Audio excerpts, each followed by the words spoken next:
Mga kaabante, para sa ating kaalaman to the max, ipinagdiriwang nitong June 1 ang World Milk Day bilang pagkilala sa mahalagang papel ng gatas sa pagpapanatili ng mabuting kalusugan at wastong nutrisyon.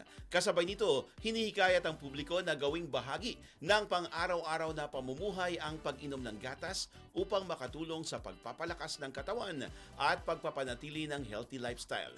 Narito ang FYI report ni Ace Santos.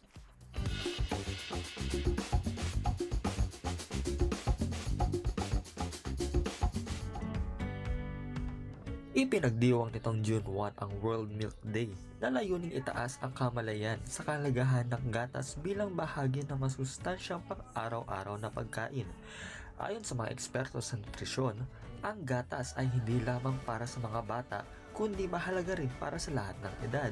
Mayaman ang gatas sa calcium, protina at iba pang essential nutrients na tumutulong sa pagpapatibay ng mga buto at ngipin, gayon din sa pagpapalakas ng pangkalahatang resistensya ng katawan. Dahil dito, itinuturing itong isa sa mga pinakapangunahing inumin na nakatutulong sa health growth at overall wellness. Bilang bahagi ng selebrasyon, hinihikayat ang publiko na simulan ng araw-araw na may masustansyang almusal at isama ang gatas bilang bahagi ng daily diet.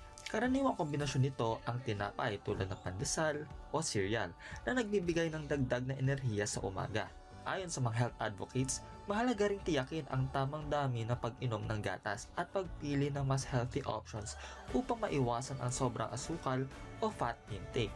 Sa pagdiriwang ng World Milk Day, paalala ito na ang simpleng baso ng gatas ay may malaking ambag sa mas malusog at mas aktibong pamumuhay ng bawat isa.